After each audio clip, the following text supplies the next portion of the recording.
let's talk about how to care for your worm farm. So enjoy that video.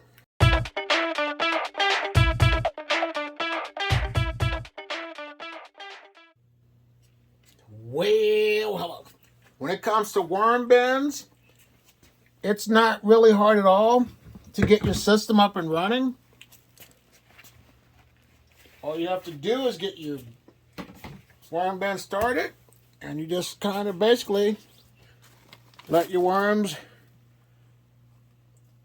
just eat food and go from there.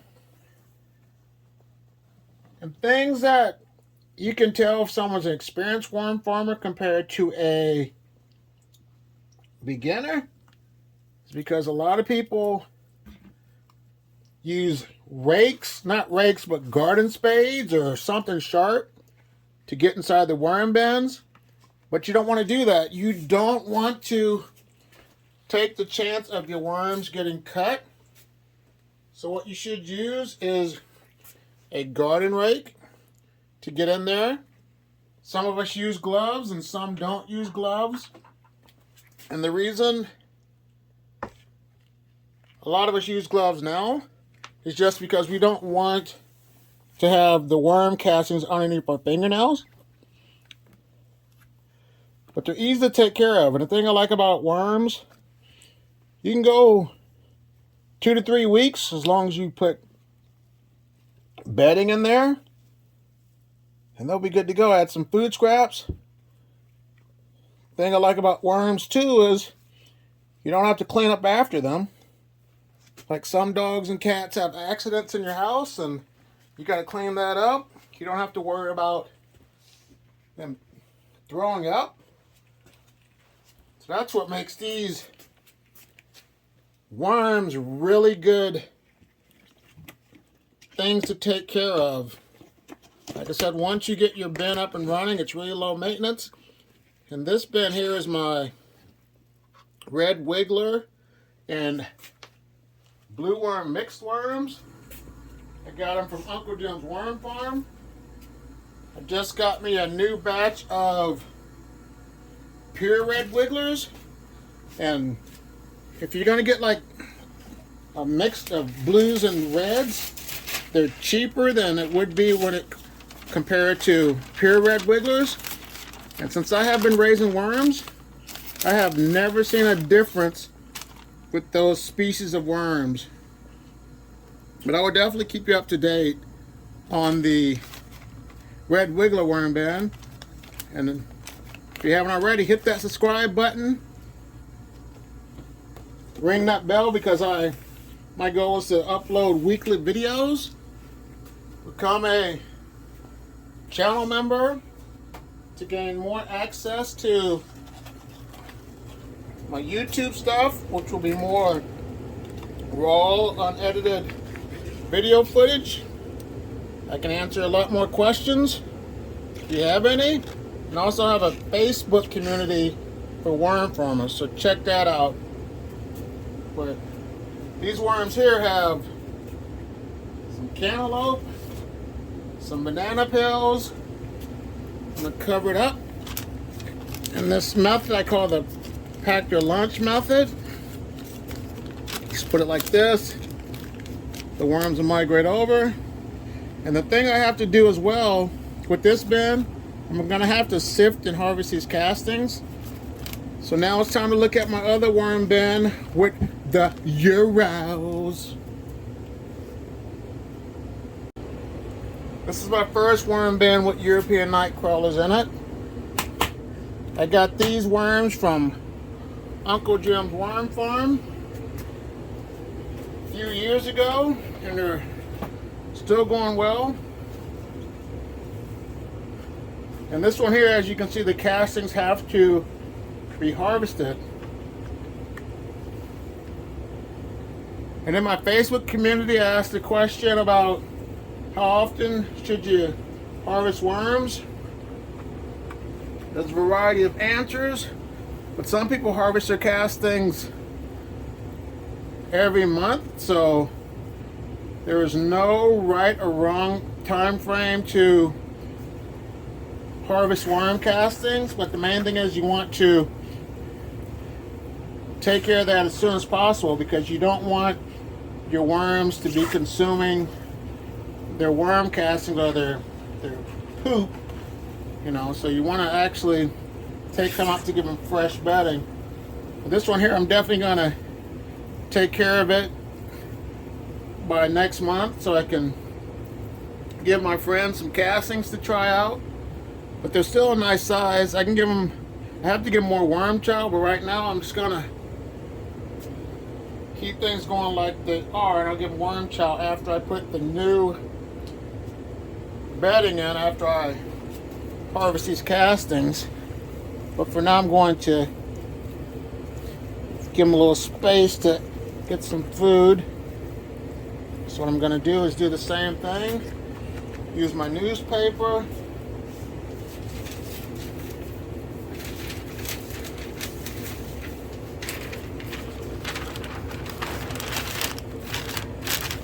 So like that.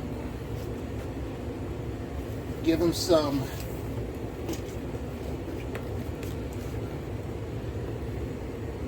banana peel, some lettuce, and the remainder of this cantaloupe that I had open for them.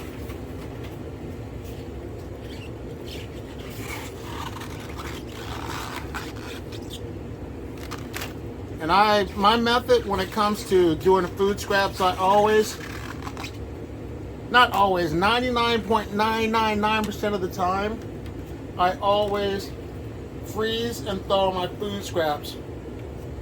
Can't say it's a perfect world, but 99.9% of the time, that is a good average for me to take care of my worms.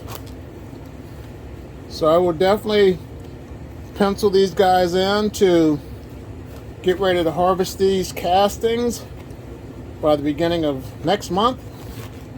But for now, I'm just going to put that right there, cover it up, and when I come back, we come back next time, we'll check, and those worms should all be migrating over there, because that's where the food scraps are. Now it's time to look at my other worm bin with the Euros. This is a batch of European night crawlers that I received from Northeast Worms. This is my rebel worm bin because they tried to get out.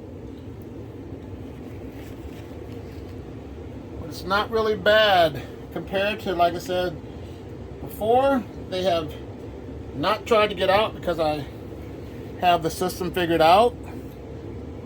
But there's a couple on the lid, and there are going to be curious worms, so don't freak out.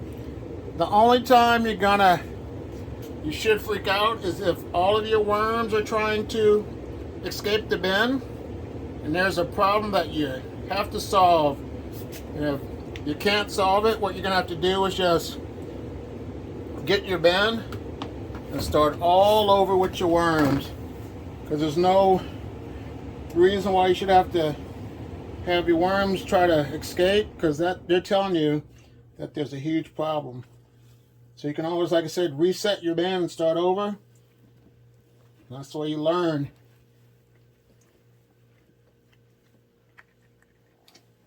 So with this one here, I don't have to add bedding because this is some newer bedding.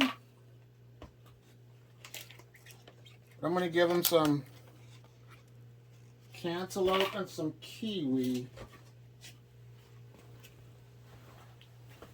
I still want to put this in there. I want to pack their lunch. So I decided to add a little bit more pieces of bedding, the carbon source.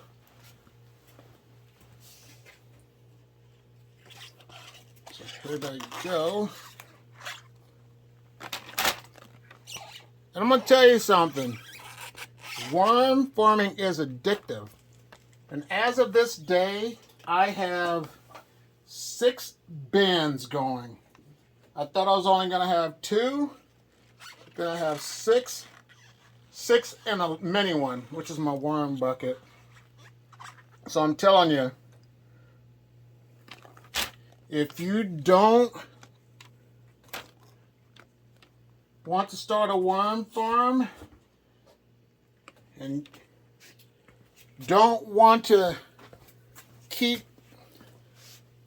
adding more worms, don't do it. But I'm telling you, once you start your worm bin, you are going to be hooked. You're going to want those worms to multiply fast. You're going to want those worms to make those castings. And you're going to want to keep building worm bins.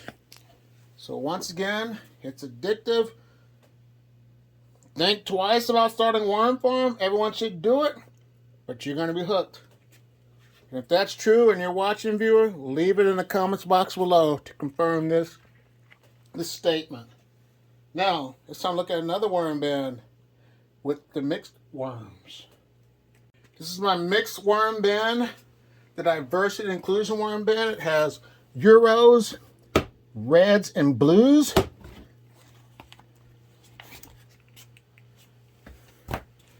And looking at this one, they don't have really much bedding left in this bin. So when it comes to harvesting your castings, it's going to take you a few hours, depends on how many bins you have, to harvest them.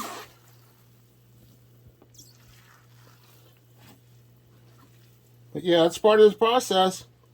That's the only thing that takes the longest when it comes to your worm farms.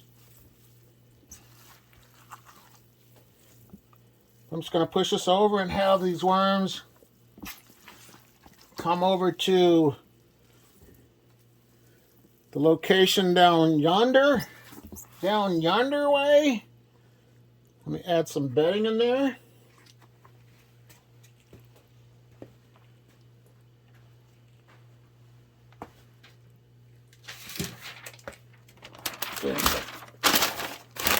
Newspaper.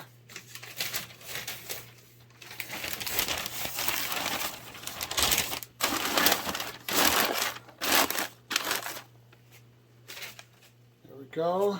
Give them some banana peels.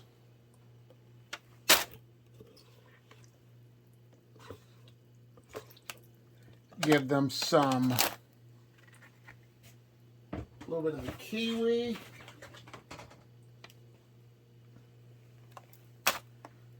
And a little bit of the cantaloupe. So question for you, how long have you had your worm bin? How long have you been raising worms? And when it comes to worms, what's your biggest struggle? What do you have problems with when it comes to raising worms? But basically, like I said, once you get this thing started, it's really easy to take care of. Just going to put a little bedding right here. And then all these worms will start to migrate over. But I'm definitely going to harvest these castings next month for sure. And give them a nice, healthy environment. Now it's time to look at my worm bucket. Before we look at the worm bucket, here's my junk mail worm bin. It has a mixture of reds, blues, and Euros. But I'm telling you, I'm not going to lie to you. Worm farming, it's really easy once you get it started. It only takes about 30 minutes, give or take. Depends on what size bin you got to get that up and running. And all you have to do is just feed your worms, and it's a win-win for both of you. You can make money off your worms, castings. You can educate people when it comes to worms. I'm going to give them some banana peels. Let me save one for my worm bucket. And then a couple pieces of kiwi. and cantaloupe.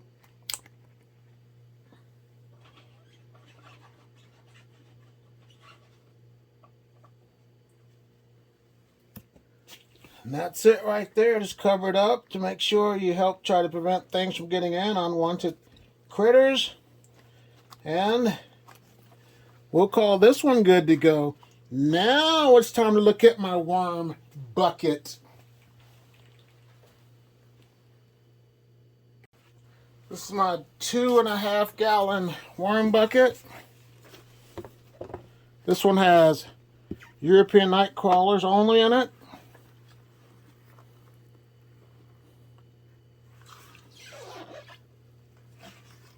And this system here, it is a really good system for anyone that has a small place or just wants to learn the basics of worm farming. It doesn't take up too much space. You can put it underneath your counter. You can leave it on your countertops. All you have to do is just recommend just start about 250 worms.